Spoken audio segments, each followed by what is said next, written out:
이번 시간에는 우리 조건부 서식에 대해서 같이 한번 살펴보도록 하겠습니다.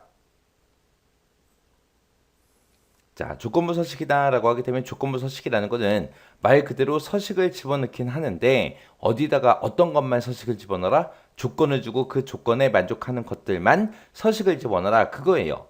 서식을 집어넣는다 그 얘기는 글자 모양이 됐든 색깔이 됐든 그런 것들을 바꾸는 걸 보고 얘기하죠. 해서 조건을 걸어주고 그 조건에 만족하는 것들만 서식을 바꾸는 그런 게 우리 조건부 서식이요. 자, 그럼 이제 기본 문제. 자, 여기서 이제 작업을 해라라고 했는데, 저는 맨 처음에 이제 저장을 할 때 1, 2, 3, 4, 5, 6, 7, 8 빼기 홍길동으로 했죠. 자, 그 파일 가지고 계속 할 거예요. 자, 얘도 마찬가지로 우리 1작업 시트에서 거기서 이제 하는 거예요. 1작업 시트에서 지시사항대로 이제 작업을 처리해라. 그렇게 나왔습니다. 우리가 앞에서 이제 문제 풀 때 지금 여기까지 이제 계산 작업까지 이제 다 끝낸 거예요. 여기다가 이제 서식을 집어넣을 거예요. 자, 서식을 집어넣어서 이제 이 그림을 이렇게 이제 만들어 주는 거예요. 그래서 여기다가 지금 서식 집어넣은 거고요. 중간중간에 얘네들 글씨 보면은 색깔하고 이제 굵기가 바뀌었거든요. 이런 것들에 이제 서식 집어넣는 거, 그런 거 이제 해줄 거예요. 자, 그럼 이제 문제 좀 보자고요. 자, 문제를 봤더니 두 개가 나왔습니다. 첫 번째 거는 이제 조건부 서식을 이용해서 급여, 시간당 고 셀이요. 급여가 들어있는 그 셀에 데이터 막대 스타일 녹색을 최소값, 최대값 요걸로 이제 적용하시오 그러고 나왔습니다. 자, 얘 먼저 좀 보자고요. 해서 지금 문제에서 이제 조건부 서식이라는 걸 집어넣는데 조건부 서식이라는 거는 서식을 집어넣긴 집어넣을 거예요. 근데 어떤 것만 서식 집어넣어라. 조건에 만족하는 것만 서식을 집어넣어라 그거예요. 그래서 조건부 서식을 이용해서 급여, 시간당 급여 있죠. 그 셀에 데이터 막대 스타일 녹색을 최대값, 최소값 그걸로 이제 적용해라. 그러면 이제 우리가 요 부분에다가 우리가 조건부 서식을 적용시키는 거죠. 그래서 요만큼의 데이터를 범위 잡고 이제 조건부 서식 들어가면 돼요. 그래서 일단은 범위 먼저 쭉 잡아주고요. 그 다음에 우리 홈이라는 요 메뉴에 보게 되면 이제 조건부 서식하고 이곳에 있습니다. 해서 이 조건부 서식에서 데이터 막대 스타일 적용해라 그랬으니까 데이터 막대로 들어가고요. 거기서 이제 기타 규칙을 선택해 주면 돼요. 그래서 규칙을 내가 만들어 주는 거예요. 해서 기타 규칙을 선택하고 나면 새 서식 규칙을 만들겠다 그겁니다. 그때 이제 문제에서 시킨 게 최소값, 최대값으로 적용해라 그랬으니까 종류를 최소값이 자동, 최대값이 자동으로 돼 있는데 얘네들을 최소값은 최소값으로, 최대값은 최대값으로 그렇게 만들어 주고요. 그리고 문제에서 시킨 게 녹색으로 하라 그랬죠. 그래서 여기 색에서 우리 녹색을 찍어 주면 됩니다. 그래서 녹색이라는 거 선택해 주고 그리고 나서 이제 확인이요. 그러면 지금 내가 가지고 있는 이 데이터들 중에서 제일 큰 값이 8만 원이죠. 그래서 8만 원은 지금처럼 꽉 차게 그렇게 보이는 거고 이 중에서 제일 작은 값, 최소값이 5만 4천 원이요. 그래서 5만 4천 원에는 아예 얘가 최소값이기 때문에 막대가 하나도 표시 안 된 거. 이 두 개 값을 기준으로 해서 그 비율별로 이제 초록색을 그렇게 이제 표시해 준 겁니다. 요게 이제 조건부 서식이요. 조건부 서식에서 데이터 막대 스타일 이용하는 방법이요. 지금 여기 계약 만료일이 됐든 총 급여가 됐든 이런 것들을 계산했더니 여기 열 너비가 더 넓어졌죠. 아까는 이 결제란이 옆에 툭 튀어나와 있었는데 지금은 오히려 더 넓어졌습니다. 해서 이렇게 이제 계산까지 다 끝내고 요 결제란 있죠. 결제란을 요 자리에 맞게끔 그렇게 이제 놔두면 돼요. 그 다음에 이제 두 번째 문제 보니까 조건부 서식을 이용하는데 이번에는 뭘 이용해라? 수식을 이용해라. 수식을 이용해서 근무 시간이 이제 6 이상인 그 행 전체에다가 다음의 서식을 적용하시오. 그렇게 나왔습니다. 그때 이제 서식은 이제 글꼴을 파란색 굵게 그렇게 이제 변경하라는 겁니다. 앞에서 이제 1번에서는 우리가 이제 막대 스타일이라는 걸 이용하라 그랬잖아요. 그래서 얘를 이용했는데 이번에는 수식을 이용해라. 그렇게 나온 거예요. 그리고 1번에서는 이제 서식을 집어넣을 때 어디에만 서식을 집어넣어라. 급여, 시간당 이 셀에만 서식을 집어넣는 건데 지금 2번에서는 서식을 집어넣을 때 어디다가 집어넣어라. 행 전체에다가 집어넣어라. 행 전체에다가. 해서 이 2번 문제를 풀 때는 행 전체에다가 내가 서식을 지정할 거기 때문에 이 행 전체를 전부 다 범위 지정하고 그리고 나서 이제 우리가 조건부 서식에 들어가서 조건 써주고 이제 서식 바꿔라. 그렇게 이제 지정해 주면 돼요. 그래서 우리 앞에서 1번 문제 풀 때는 요만큼에다가 이제 서식을 집어넣을 거라 얘네들만 범위 지정하고 우리가 조건부 서식으로 들어갔는데 지금 여기서는 이제 행 전체에다가 우리가 전부 다 이제 서식을 집어넣을 거라 이 전체 범위를 지정하고 그리고 나서 이제 조건부 서식 들어가 주면 됩니다. 자, 해서 여기 B 5번 셀부터 시작해서 요만큼 이제 범위 지정해 주고요. 그리고 나서 이제 조건부 서식에 들어가서 우리가 새 규칙을 만들겠습니다. 이쪽으로 들어가면 돼요. 지금 문제에서 이제 뭘 이용해라? 수식을 이용해라. 그렇게 있기 때문에 우리가 새 규칙을 만들겠습니다. 이쪽으로 들어가 주면 돼요. 해서 새 규칙에 들어가게 되면 지금처럼 규칙 유형이 지금처럼 이렇게 여러 가지가 있어요. 일단은 우리가 수식을 이용해라 그렇게 나왔으니까 요 마지막에 보게 되면 우리 수식을 사용해서 서식을 지정할 그 셀을 결정하겠습니다. 얘가 있거든요. 해서 문제에서 수식을 이용하라 그랬으니까 마지막 거 얘를 선택해 주면 됩니다.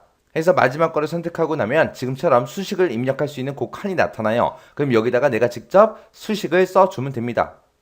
그때 조건이 뭐였어요? 근무시간 일이 6 이상인 행, 그거요. 해서 근무시간 예를 보게 되면 지금 5시간, 6시간, 5시간, 5시간, 7시간, 6시간, 4시간, 5시간 하고 이렇게 들어있는데 이 시간이 6 이상인 그 행들만 이제 서식을 지정할 거예요. 해서 여기다가 이제 맨 처음에 이제 우리가 수식을 쓸 거니까 는이라고 먼저 찍어주고요.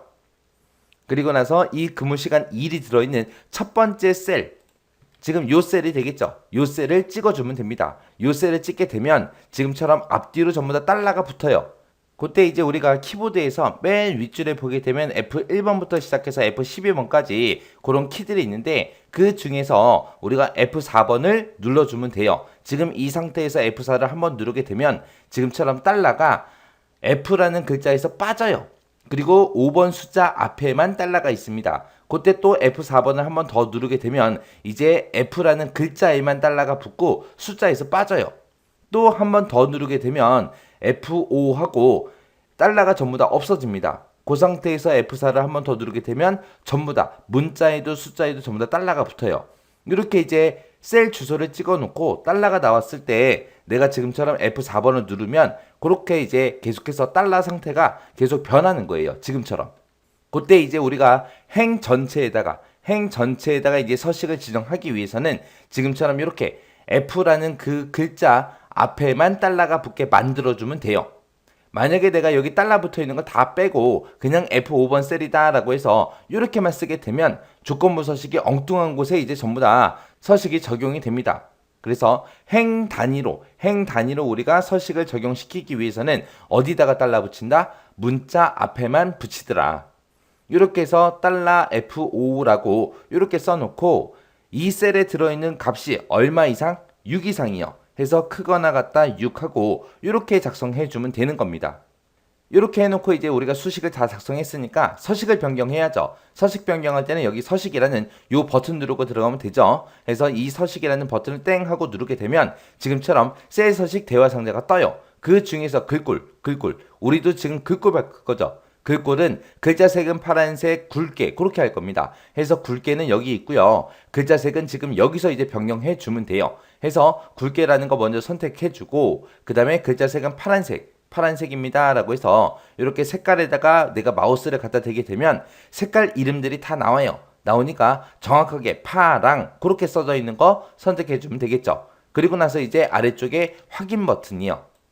여기서 이제 확인 버튼 누르기 전에 미리 보기를 보게 되면 서식을 이제 이렇게 지정했다. 그렇게 해서 이제 미리 보여줘요. 여기서 이제 한번 확인해주고 그 다음에 이제 확인 버튼 누르고 빠져나가면 됩니다. 여기서 이제 확인이요. 확인을 누르게 되면 지금처럼 이렇게 근무시간 일이 요 6시간 이상인 것들만 행 전체에 대해서 이렇게 전부 다 서식이 이렇게 적용이 됩니다. 지금처럼 이렇게 이제 샵 표시로 막 나온 게 있는데 이거는 오류가 생긴 거 아니에요. 오류가 생긴 게 아니라 이거는 셀의 너비가 좀 좁아서 그런 겁니다. 그때 이제 요 2열하고 그 다음에 제2열은 이제 셀 너비를 조금 조정해 주면 되겠죠. 그때 2열의 너비를 조정할 때는 2하고 F 요 사이에다가 마우스 갖다 놓고요. 더블 클릭해 주면 돼요. 그러면 이제 자동으로 크기 조정이 돼요. 해서 정상적으로 전부 다 값들이 나오죠. 자, 그 다음에 이제 총급여도요. 총급여도 지금 샵으로 표시됐으니까 요게 이제 J열에 있죠. 해서 J하고 K 요 사이에다가 마우스 갖다 놓고 양쪽 화살표 모양이 나오면 그때 이제 더블 클릭해서 자동 크기 조정 그렇게 해주면 됩니다. 그렇게 했을 때 지금 이 데이터 내가 작성한 게 전체적으로 늘어났어요. 그러면 이 결제란도 옆으로 이제 이동시켜 줘야지 정확하게 이제 우리 문제 그림과 유사하게 그렇게 이제 작성이 되겠죠. 그래서 요것도 조금씩 이렇게 이동시켜주면 돼요. 자, 그럼 조건부 서식 좀 조금 더 자세히 살펴보자고요. 조건부 서식에 들어가서 우리 세 규칙에 들어갔을 때 지금처럼 이렇게 여러 가지 규칙 유형들이 여러 가지가 있습니다. 자, 첫 번째 거. 셀 값을 기준으로 모든 셀에 서식을 지정해라. 얘는 말 그대로 셀 값을 내가 지정해 놓고 그 지정된 그 셀 값에 따라서 농도가 다른 색이나 길이가 다른 그런 데이터 막대 같은 것들, 그런 것들을 모든 셀에 전부 다 적용시켜줘요. 해서 최소값이라고 여기 되어 있고 요 색깔이 돼 있죠. 그리고 최대값이라고 되어 있고 이렇게 되어 있습니다. 그때 이제 값에 따라서 셀에 들어있는 그 값에 따라서 색깔을 이런 식으로 그라데이션 형태로 이렇게 값에 따라서 표시해 주겠다. 그겁니다. 그 다음에 이제 두 번째 거, 다음을 포함한 셀만 서식을 지정해라. 앞에 보니까 지금 셀 값이라고 되어 있죠. 셀 값을 어떻게 할 거냐, 여기에 해당 범위라는 걸 찍어 보게 되면 이제 같다, 다르다, 크다, 작다, 크거나 같다, 작거나 같다 해서 이런 것들이 있는데 요 뒤에다가 내가 이제 숫자 같은 것들, 그런 것들을 입력해서 특정 셀의 값이 얼마 이상인 것만 이제 특정 서식을 지정할 때, 아니면 얼마 이하인 것만 이제 서식을 적용시킬 때, 그렇게 이제 지정할 때 우리가 사용하는 게 요 두 번째 거예요. 그 다음에 이제 그 밑에 거, 세 번째 거는 제목 그대로 상위 또는 하위 값만 서식을 지정하겠습니다. 그거예요. 그래서 여기 보면은 상위 10개만 이제 여기서 서식을 내가 변경시켜주면 상위 10개만 이제 그 서식이 바뀌는 거예요. 그리고 그 밑에 보게 되면 이제 하위라는 것도 있습니다. 해서 이 뒤에 10개가 기본값인데 여기서 뭐 내가 하위 3개만 뭐 글자 색을 빨간색으로 바꿔라. 그런 식으로 이제 작성할 수 있는 거예요. 그렇게 해서 상위 몇 개, 하위 몇 개, 개수로도 지정할 수 있고요. 아니면 내가 백분율로도 그렇게 지정할 수 있는 겁니다. 그 다음에 보게 되면 이제 평균보다 크거나 작은 값만 서식 지정해라. 그런 것도 있어요. 그래서 여기서 이제 평균값, 우리가 여기다가 이제 실제 데이터를 작성할 때 평균값이 없더라도 지가 알아서 이 조건부 서식에서 알아서 이제 평균값을 구해서 평균을 초과하는 것만 특정 서식을 적용하겠다. 아니면은 여기 찍어보게 되면 이제 미만도 있고 이상도 있고 이하도 있고 표준 편차도 있거든요. 이런 것들을 이용해서 이제 평균보다 크거나 작은 값만 서식을 지정할 때 우리가 사용하는 거예요. 그 밑에 보면 이제 고유 또는 중복값만 서식을 지정하겠다, 그거예요. 그래서 내가 지정한 범위 중에서 중복된 값들만 서식을 바꿔주세요. 그렇게도 할 수 있는 거고요. 얘를 찍어보게 되면 고유라고 있습니다. 이 고유라는 거는 중복의 반대죠. 중복 안 된 것만, 고유한 값들만 특정 서식을 지정해 주세요. 그겁니다. 그리고 이제 마지막 거는 아까처럼 내가 수식을 직접 입력해서 그 수식에 만족하는 것들만 서식을 바꿀 때 사용하는 거예요. 그래서 세 규칙 유형에는 이런 것들이 있다. 그 정도는 여러분들이 기억하셔야 돼요. 그 다음에 이제 내가 조건부 서식을 지금처럼 이렇게 집어넣는데 내가 만약에 집어넣고 나서 이 결과 서식이 이제 적용된 거 보니까 내가 규칙을 잘못 쓴 것 같아요. 그러면은 그거를 이제 지우고 다시 해야 되겠죠. 그거를 이제 지우는 방법은 조건부 서식에 들어가게 되면 여기 규칙 관리라고 있어요. 맨 마지막에. 자, 이 규칙 관리를 선택하게 되면 내가 지금 지정한 그 조건부 서식이 나타납니다. 여기서 이제 규칙 편집을 누르게 되면 내가 아까 작성하던 거 있죠. 그쪽으로 다시 들어가는 거고, 규칙 삭제라는 거를 선택하게 되면 이거를 지우겠다, 그 얘기요. 그래서 내가 만약에 편집할 수 있으면 여기서 편집을 하면 되는 거고, 이거 내가 편집을 못할 것 같아, 완전히 잘못된 것 같아요. 그러면은 이 규칙을 완전히 삭제를 하고 새로 작성하면 되는 거예요. 그렇게 해서 이제 이 삭제를 선택하게 되면 조건부 서식이 해제가 되더라. 그렇게 이제 기억하시면 돼요. 그래서 문제 풀다가 조건부 서식을 잘못 집어넣었으면 그냥 지우고 다시 하는 게 편하더라. 그거 이제 기억하셔야 돼요. 자, 요런 게 이제 조건부 서식이다. 그거 이제 잘 기억하시면 돼요. 자, 그럼 조건부 서식도 문제 많이 풀어보세요. 이거는 무조건 나옵니다.